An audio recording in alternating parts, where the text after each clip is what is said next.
కాపాడగలిగిన పరమాత్ముడు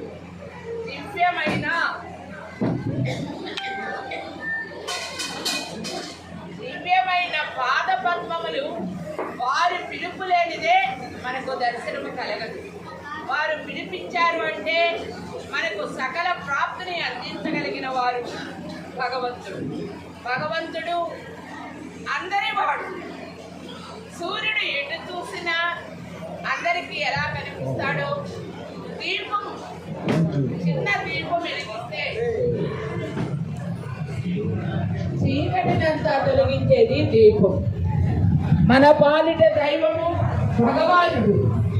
మీరు భర్త మీద ఉన్నంత ప్రేమ, పిల్లల మీద ఉన్నంత మమకారము, భగవంతుడి మీద రోజు 30 సెకండ్లు భగవంతుడి మీద మనస్సు నిలిపి ప్రార్థన చేయండి, స్మరణే చేయండి, శరణే కోరండి. సంసారం బాగుందా అని అనుకోవటంలో ఏమాత్రం తప్పు లేదు. మేమే కాదు, మా పక్క వాళ్ళు బాగుండాలి, మా గ్రామం బాగుండాలి, మా బంధువులు బాగుండాలి, మా అక్క చెల్లెళ్ళు బాగుండాలి, అన్నదమ్ముళ్ళు బాగుండాలి, రాష్ట్రం బాగుండాలి, ప్రపంచ శాంతిగా ఉండాలని భగవంతుని ప్రతినిత్యము కోరుకోండి.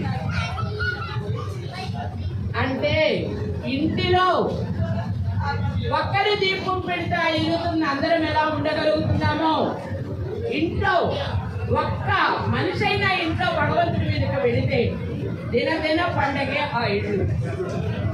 కానీ భగవంతుని యొక్క మాటను కూడా మీరు ఆచరించాలి. ఆయన ఎందుకు వచ్చాడు, ఏ రూపాన వచ్చాడు, ఎందుకు మనందరినీ ఉద్ధరిస్తున్నాడు, భూమిలో వృక్షానికి కర్త ఎవరు, కాసే కాయలకి కర్త ఎవరు, అణువణువున మనల్ని నడిపించేది కూడా ఎవరే అని మీరు తెలుసుకోవాలి. భగవంతుడు మనకేమిచ్చాడు? దయ, ప్రేమ, కరుణ, సత్యం, 4 వేదాల లాంటివి. ఇవి ఉన్న చోట భగవంతుడు పుష్కలంగా ఉంటాడు. మీ మనసు ఎప్పుడు సత్యములో ఉంటుందో, ఆకు మీద పురుగు లేకపోతే కాయలకి ఎంత ఆనందమో మన బిడ్డలు కూడా అంత ఆనందంగా ఉండగలుగుతారని 47 సంవత్సరాల నుంచి ప్రతిక్షణము భగవంతుడు స్వరాన్ని మార్చి స్థిరమైన మాటలు తెచ్చి దినదిన పండుగలాగా కల్పవృక్షములా కలకాలం మనల్ని రక్షిస్తున్న పరమాత్ముడు దివ్యమైన స్మరణే మన భాగ్యమని స్వామి బోధిస్తూ ఉంటారు.